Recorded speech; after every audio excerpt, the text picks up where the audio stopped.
அப்படி தினம் தினம் சாமி கிட்ட என்னதான் வேண்டிக்கிறா இவ? இல்ல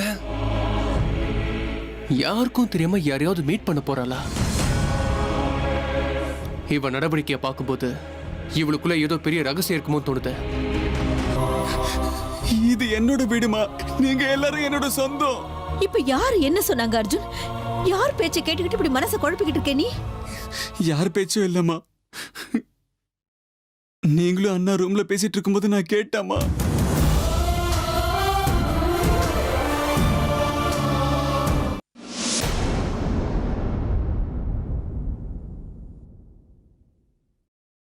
ஓம் நம சிவாய.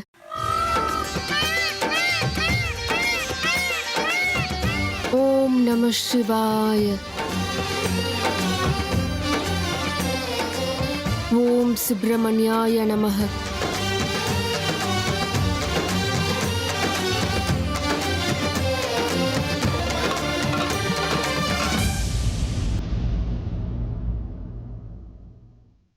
ஓம் சுப்பிரமணியாய நமஹ.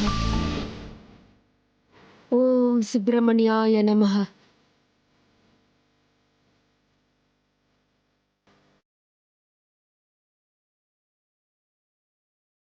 மங்களம் உண்டாகட்டும் அமிர்தா. இந்த நேரத்துல என்ன கூப்பிட்டதுக்கு என்ன காரணம் அமிர்தா?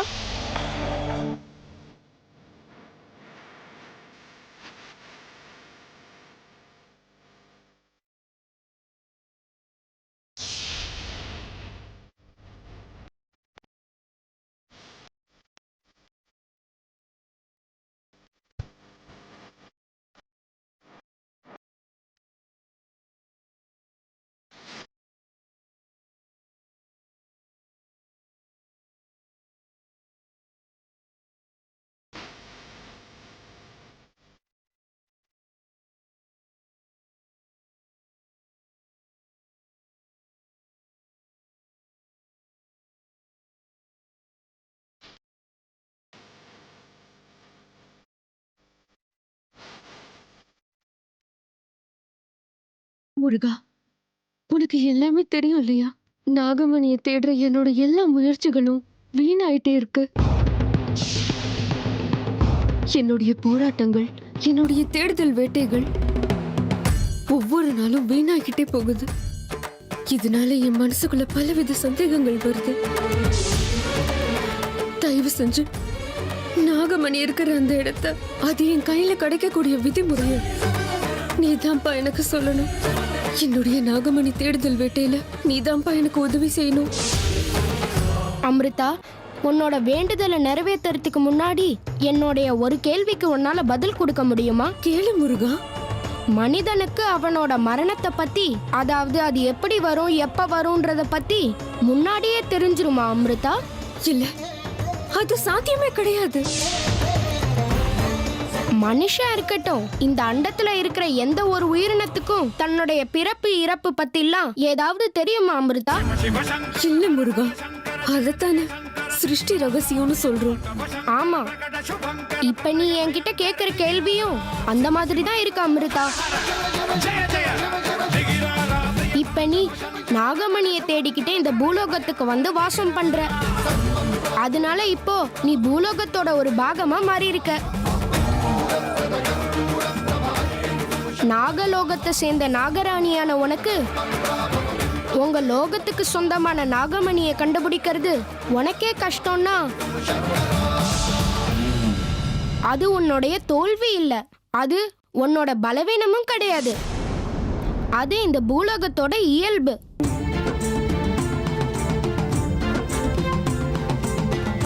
இங்க இருக்க எத்தனையோ சிருஷ்டி ரகசிய மர்மங்களை கண்டுபிடிக்கிறது அவ்வளவு சுலபம் கிடையாது. நீ இந்த உலகத்தோட சட்டத்திட்டங்களை புரிஞ்சு நடந்துக்கிட்டு உன்னோட தேடுதல் வேட்டையை தொடர்ந்தாகணும் அமிர்தா. இருந்தாலும் என்னுடைய போராட்டத்துல நான் தோத்துடுவேணும்னு எனக்கு பயமா இருக்கு. மனசை போட்டு குழப்பிக்காத அமிர்தா. அந்த பரமசிவனை முழுசா நம்பு. எந்தவித எதிர்பார்ப்பும் இல்லாம அவனை ஆராதனை பண்ணு. உனக்கு நன்மையே நடக்கும்.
ஆமா, இங்க நின்று இவ என்ன பண்ணிட்டு இருக்கா? இவ முன்னாடியே யாருமே இல்லையே. யார் கூட தான் பேசிட்டு இருக்கா? என்ன இவ சரிங்க பைத்தியமா? சாமிக்காக கொண்டு வந்த பூவை எல்லாத்தையும் அப்படியே கீழே போட்டுட்டா. இங்க என்னதான் நடக்குது?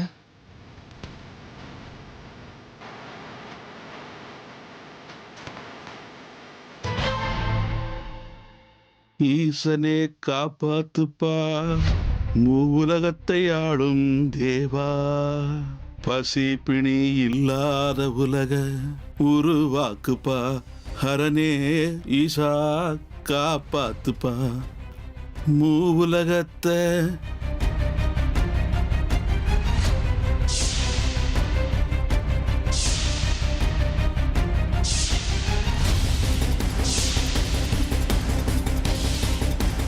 ஏய், யாருடா நீ?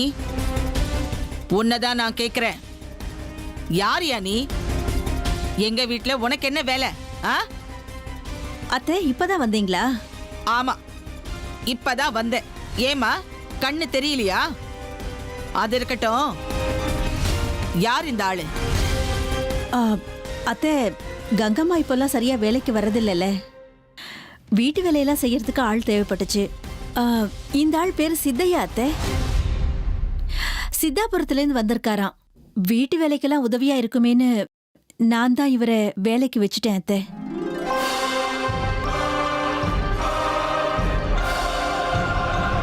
ஹேமா, நான் இல்லாத நேரத்துல முன்ன பின்ன யோசிக்காம கண்டவங்களை எதுக்காக நீ வேலைக்கு சேர்க்கிற? என்கிட்ட கூட ஒரு வார்த்தை சொல்லாம நீயா எப்படி இந்த முடிவு எடுக்கலாம்? பாட்டி, நீங்க தப்பா புரிஞ்சுக்கிட்டு இருக்கீங்க. சித்தையா ரொம்ப நல்லவர், வீட்டு வேலை எல்லாம் சூப்பரா பண்ணுவாரு. போதும் கருணா, நீ கொஞ்ச நேரம் வாயை முடிக்கிட்டு சும்மா இரு.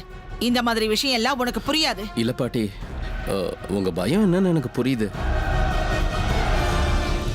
சித்தையா வீட்டு வேலை செய்யறது மட்டும் இல்ல, எல்லாரு கூடயும் எவ்வளவு அன்பா பழகுறாரு தெரியுமா? கைய பார்த்து சூப்பரா ஜோசியம் வேற சொல்றாரு. டேய் கர்ணா, இந்த மாதிரி போலியா ஜோசியம் சொல்றவங்க இந்த உலகத்துல 1008 பேர் இருக்காங்க. அதுக்கெல்லாம் ஒண்ணு குறைச்சல் இல்ல. ஜோசியம் சொல்றானா? பெரிய ஜோசியம். ஐயோ இல்ல பாட்டி, நீங்க ஊர்ல இல்லாதப்ப என்ன நடந்துச்சுன்னு சொன்னா உங்களால நம்பவே முடியாது. அநேகமா நாங்களும் நம்பியிருக்க மாட்டோம் தான். அர்ஜுன் கைய பார்த்து எவ்வளவு சூப்பரா ஜோசியம் சொன்னாரு தெரியுமா இவரு?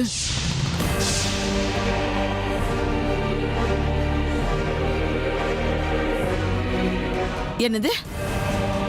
அர்ஜுன் கைய பார்த்தா? கருணா, நீ இப்ப எதுக்கு அதெல்லாம் பேசிக்கிட்டு கொஞ்சம் சும்மா இருக்கியா? நீங்க சும்மா இருங்கம்மா. விஷயம் என்னன்னு அர்ஜுனுக்கே தெரிஞ்சு போச்சாமா. பாட்டிக்கிட்ட சொன்னா என்ன தப்பு? அம்மாவும் பிள்ளையும் சேர்ந்துக்கிட்டு எந்த விஷயத்தை பத்தி பேசுறீங்க? அதை முதல்ல சொல்லுங்க. அதான் பாட்டி, அர்ஜுன் இந்த வீட்டு பிள்ளை கிடையாதுங்கிற விஷயத்த சித்தையா அவன் கைய பார்த்து எவ்வளவு கரெக்டா சொல்லிட்டாரு தெரியுமா? அர்ஜுன் பத்தின எல்லா உண்மைகளையும் ஒரே நிமிஷத்துல எவ்வளவு கரெக்டா சொல்லிட்டாரு தெரியுமா? சித்தையா சாதாரண ஆள் இல்ல பாட்டி, எல்லா விஷயமும் அவருக்கு தெரியுது.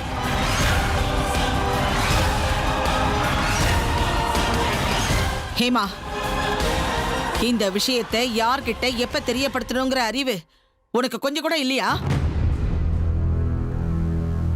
ஒரு சில விஷயங்களை சில காரணங்களுக்காக மறைச்சு வைப்போம். கால நேரம் கூடி வரும்போது அதை வெளியே சொல்லணும். நம்ம குடும்பத்து ரகசியத்தை எல்லார் முன்னாடியும் சொல்லி ஏதோ பெருசா சாதனை படைச்ச மாதிரி இல்ல தெனாவிட்டா நிக்கிறான். அங்கதான் இவனோட எண்ணம் சரியில்லைங்கிறத நீ ஏன் புரிஞ்சுக்க மாட்டேங்கிற? ஐயோ அத்தை, அப்படிலாம் ஒண்ணும் இல்ல.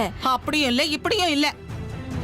யோ சித்தையா, உன்னோட பேச்சு சாமர்த்தியத்தால இந்த குடும்பத்துல உள்ளவங்களை மயக்கின மாதிரி என்னையும் மயக்கலான்னு தப்பு கணக்கு போடாத. கர்ணா, ஹேமா, 2 பேரும் நல்லா கேட்டுக்கோங்க. எனக்கு என்னமோ இந்த ஆள் நம்ம வீட்டுக்குள்ள இருக்கிறது சரிப்பட்டு வராதுன்னு தோணுது. இதுக்கு மேல இவன் இங்க இருந்தா நமக்குள்ள தேவையில்லாத பிரச்சனைகள் தான் வரும். ஆமா, நிச்சயமா அப்படி நடக்கும். நாளைய பொழுது விடியறதுக்குள்ள இந்த ஆள் இந்த வீட்டை விட்டு வெளியில போகணும். இது என்னோட கடைசி முடிவு. என்ன அத்தை நீங்க? இவர் இங்க இருக்கிறதுனால என்ன தப்பு? இருந்துட்டு போட்டுமே. நீங்க தான் இந்த சின்ன விஷயத்தை தேவையில்லாம பெருசாக்குறீங்களோன்னு எனக்கு தோணுது. நீங்க நினைக்கிற மாதிரிலாம் எதுவும் நடக்காது அத்தை. இவர் நமக்கு நம்பிக்கையான ஆளா தான் இருப்பாரு. எதுவும் பேசாத ஹேமா. இந்த வீட்டுக்கு எது நல்லது எது கெட்டதுன்னு எனக்கு நல்லா தெரியும். நான் தான் தேவையில்லைன்னு சொல்லிட்டேன்ல. இவன் இந்த வீட்டுல இருக்க கூடாது.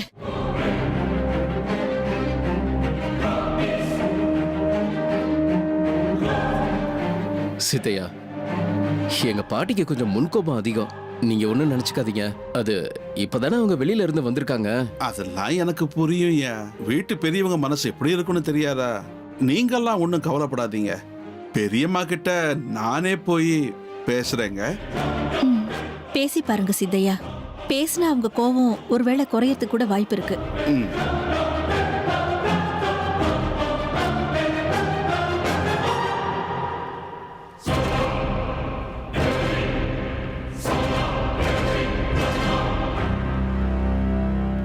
அமிர்தா, உன்னுடைய மனநிலைமை இப்ப எப்படி இருக்குன்றது எனக்கு நல்லாவே புரியுது அமிர்தா. உன்னுடைய மனக்குழப்பங்கள் கூட எனக்கு நல்லாவே புரியுது. எனக்கு எல்லாமே ரொம்ப நல்லாவே தெரியும் அமிர்தா. இருந்தாலும் என்னால எதுவுமே செய்ய முடியாது. ஏன் சொல்றேன்னா, இங்க நடக்கக்கூடிய எல்லாமே அந்த பரமசிவனோட விருப்பத்துப்படி தான் நடக்குது. அவனோட உத்தரவை மீறி யாரும் எதுவும் செய்ய முடியாது. அவன் மனசுல என்ன இருக்குன்னு கண்டுபிடிக்க கூடிய சக்தி யாருக்கு தான் இருக்கு சொல்லு? நேரம் வரும்போது எல்லா விஷயமும் உனக்கு தானாவே தெரிய வரும் அமிர்தா. எனக்கு எல்லாமே நல்லாவே புரியுது முருகா. ஆனா எல்லாத்தையுமே இழந்துட்டு தனி மரமா என்னால போராட முடியுமா முருகா? அமிர்தா, நீ நினைக்கிற மாதிரி நீ யாரையும் இழக்கல.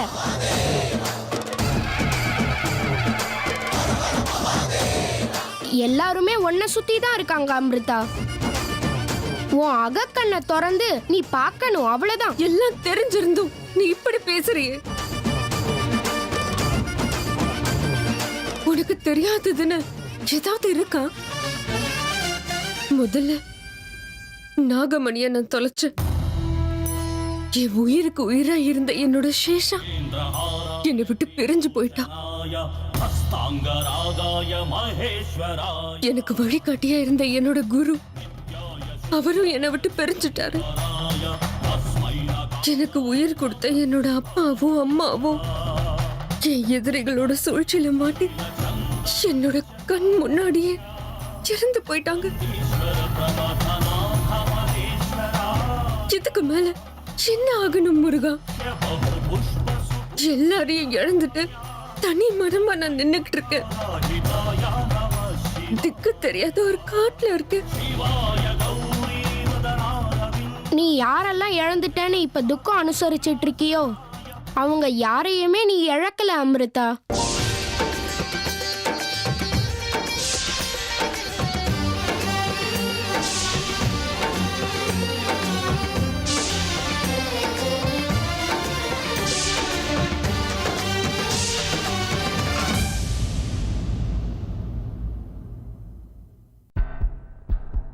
இந்த ஆள் யாரு? எதுக்காக இந்த வீட்டுக்கு வந்திருக்கா?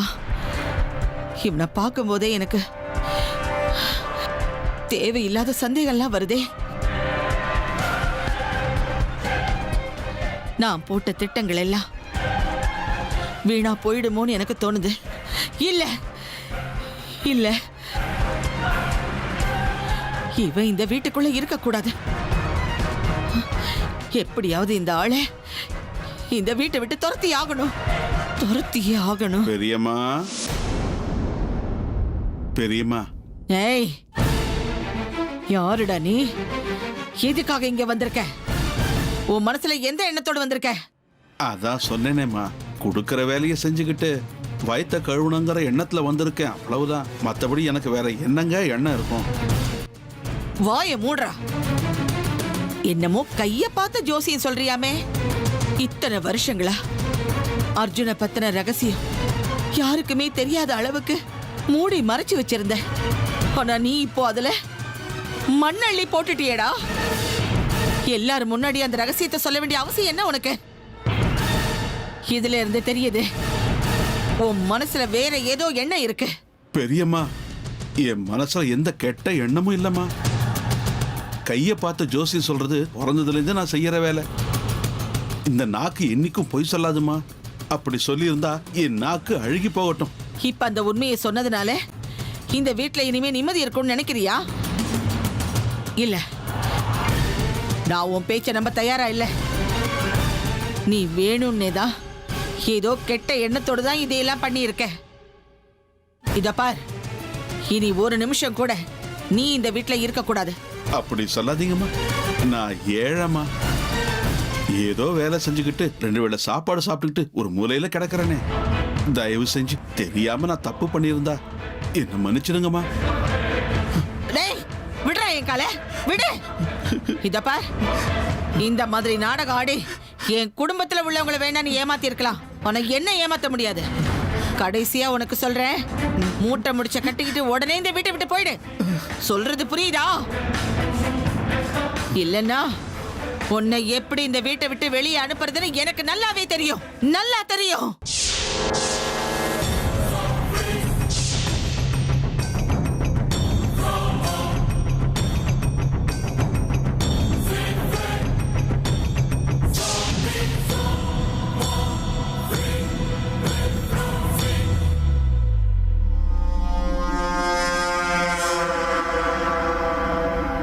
ஏய் தமயந்தி,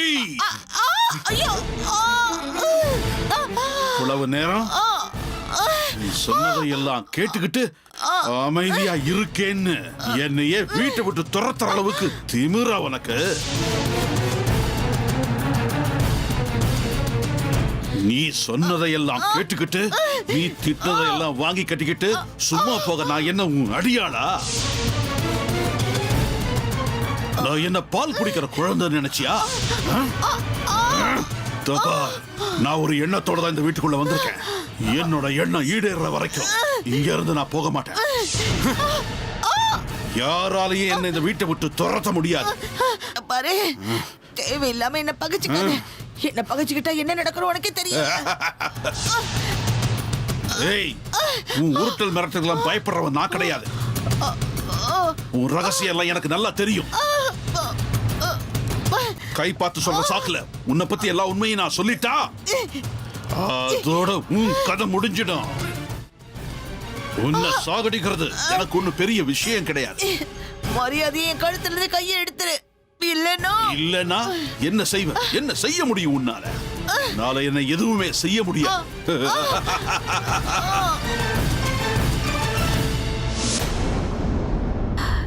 இந்த சித்தையா உள்ள போய் இவ்ளோ நேரம் ஆகுது. அத்தை வேற ரொம்ப கோவமா இருக்காங்க. உள்ள என்ன நடக்குதோ தெரியலையே. எதுக்கும் நான் போய் பார்த்துடுறேன். அத்தை, அத்தை,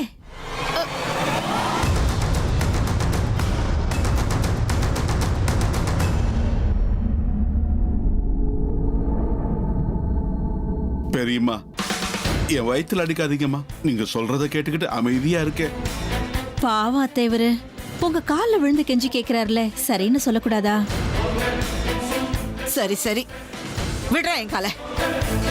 ஆனா தேவையில்லாம யார் விஷயத்திலையும் தலையிடக்கூடாது. உன் வேலை என்னவோ அதை மட்டும் பாரு. சொல்றது புரியுதா?